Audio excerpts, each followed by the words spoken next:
Je suis de retour, je ne sais pas ce que cette vidéo va donner. La semaine dernière, j'étais pas là parce qu'en fait, j'ai cassé ma carte mémoire dans ma caméra et donc j'ai cassé ma caméra par la même occasion.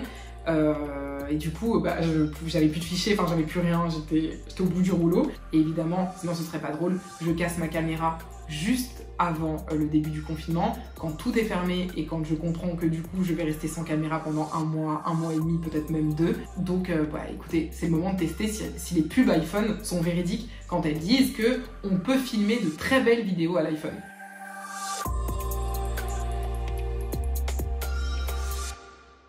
Mardi, on était le 27 octobre et on fêtait donc l'anniversaire, entre guillemets, de 2 dates importantes du droit. Le premier anniversaire, c'est celui de l'arrêt commune Morsan-sur-Orge, qui est souvent appelé l'arrêt du Lancer-de-Nain.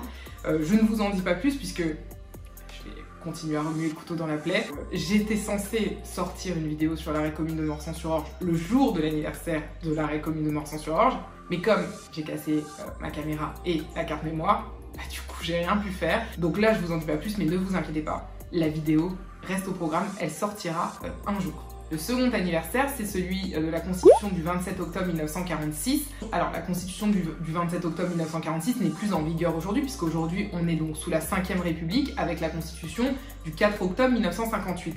Toutefois, la Constitution de 1946 garde un intérêt puisque son préambule, et uniquement son préambule, fait partie de ce qu'on appelle le bloc de constitutionnalité. J'ai déjà fait une vidéo pour expliquer ce qu'était la Constitution, mais peut-être que je pourrais faire une vidéo pour expliquer ce qu'est le bloc de constitutionnalité.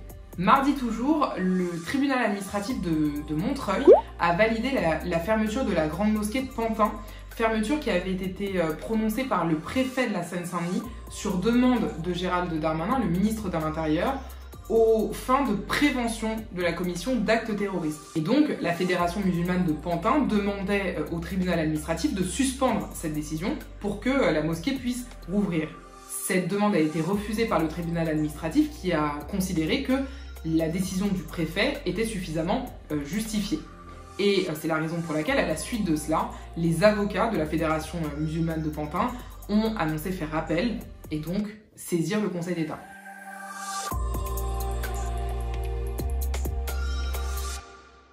Mercredi, par le biais d'un communiqué publié sur un site gouvernemental, le Qatar a fait savoir qu'il regrettait la violation des libertés individuelles de plusieurs femmes à la suite d'une polémique qui est née au début du mois.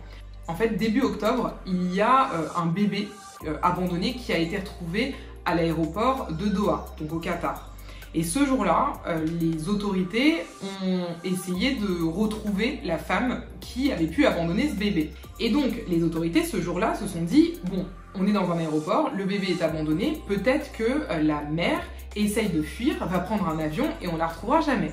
Donc, ils se sont dit, on va demander à un certain nombre de femmes de descendre des avions lesquels elles avaient embarqué pour repartir, et on va les soumettre à des examens gynécologiques. Comme ça, on pourra voir si parmi elles, il y en a une qui a accouché récemment.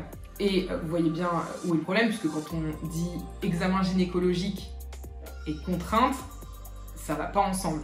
Je ne connais pas du tout le droit applicable au Qatar, je ne sais pas du tout comment ça se passe, mais ce qui est certain, c'est que en droit français, le fait d'imposer un examen gynécologique à quelqu'un sans s'assurer de son consentement, c'est qualifiable d'agression sexuelle. Et c'est évidemment potentiellement un viol dès lors qu'il y aurait une pénétration quelconque. Donc le Qatar a finalement expliqué regretter cet incident, entre guillemets, si je peux le qualifier ainsi. Et il me semble qu'une enquête a été ouverte en interne, mais après j'ai pas plus de détails sur cette histoire. Je n'ai pas encore d'envoyé spécial au Qatar. Et puis évidemment, mercredi soir 20h, tout le monde attendait l'allocution d'Emmanuel Macron, allocution qui avait pour but de nous expliquer qu'on allait de nouveau être confinés. Donc il a annoncé ça mercredi soir, mais ces mesures sont entrées en vigueur vendredi, ce qui veut dire que jeudi, on était encore en liberté, on va dire ça comme ça, enfin liberté encadrée puisqu'il y avait le couvre-feu. Donc on était en liberté de 6h à 21h, et puis depuis vendredi, on est reparti comme en 40, comme on dit, dans un nouveau confinement.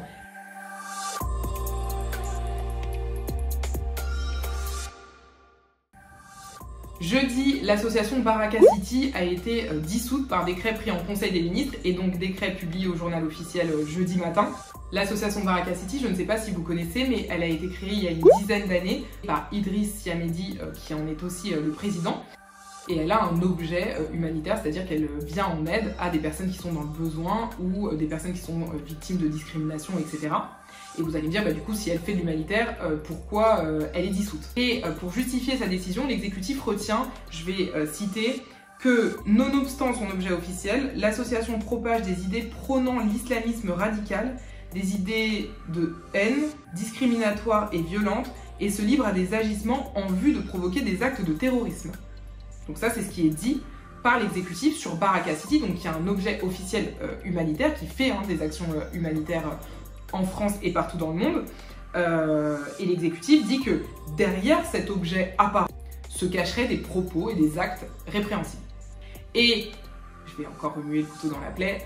Dans ma vidéo de la semaine dernière, je vous expliquais qu'il y avait déjà un groupement qui n'a rien à voir avec Baraka City, mais un premier groupement qui avait été dissous en Conseil des ministres.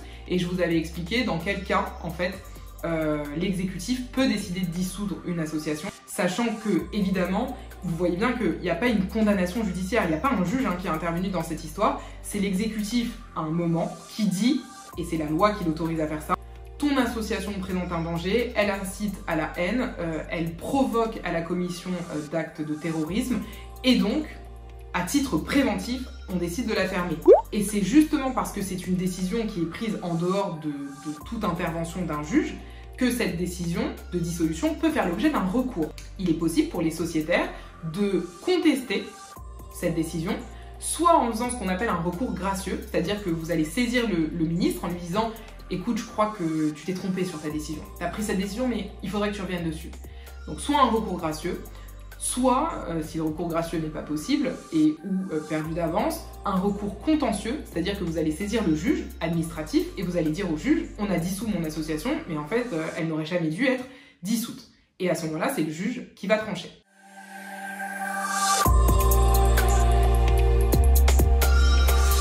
Le décret prescrivant les nouvelles mesures pour lutter contre l'épidémie du Covid-19 a été publié et au titre de ces mesures, il y a, comme je le disais tout à l'heure sur la journée de mercredi, la mesure de confinement qui empêche de pouvoir sortir comme on veut et qui limite les sorties à des motifs légitimes prévus par le décret. Et ce décret prévoit d'autres choses. Il prévoit par exemple que les enfants doivent porter un masque à partir du CP. Il prévoit également que les examens et concours peuvent se tenir. Et il prévoit même que les universités peuvent organiser des examens en présentiel, sachant que c'est peuvent, ça ne veut pas dire doivent, ça veut dire elles peuvent, si elles veulent, organiser des examens en présentiel, à condition évidemment de respecter un protocole sanitaire strict. Donc voilà, je ne vais peut-être pas être trop long parce que je pense que tout le monde a compris le principe. Après, si vous voulez des détails, j'essaye, depuis hier en réalité, j'espère que je vais réussir à tenir, mais j'essaye de vous poster sur Instagram, peut-être une fois par jour, une fois tous les 2 jours, une réponse à une question qu'on me pose relative au confinement. Donc là, par exemple, on m'a beaucoup posé la question des auto-écoles, donc j'ai fait un post pour vous expliquer si oui ou non vous pouviez aller à l'auto-école dans cette période. Vendredi, le procureur de la République de Nîmes a ouvert une enquête pour refus de vente et discrimination après l'affichage sur la devanture d'une supérette d'un message interdisant l'accès au magasin à toute personne voilée. J'en ai donc profité pour vous faire un rappel. Le refus de vente ou prestation de service fondé sur un motif discriminatoire, donc par exemple le sexe, la religion, l'orientation sexuelle, la couleur de peau ou que sais-je, le refus de vente donc, qui serait fondé sur un motif discriminatoire est un délit qui est puni de 3 ans d'emprisonnement et 45 000 € d'amende. Et lorsque ce délit est commis dans un lieu accueillant du public, comme un magasin par exemple, ce n'est plus 3 ans d'emprisonnement, 45 000 € d'amende, c'est 5 ans d'emprisonnement et 75 000 € d'amende. A noter d'ailleurs que ça, ce sont les sanctions pour les personnes physiques. Donc monsieur X, madame Y, vous et moi. Lorsqu'il s'agit d'une personne morale, donc d'une entreprise si vous voulez, à ce moment-là, ce n'est plus 5 ans d'emprisonnement et 75 000 € d'amende. L'amende encourue est multipliée par 5. Et donc, la personne morale encourt jusqu'à 375 000 € d'amende. Voilà, c'est la fin des actualités de la semaine. Je vous souhaite une très belle semaine. Prenez bien soin de vous et à dimanche prochain.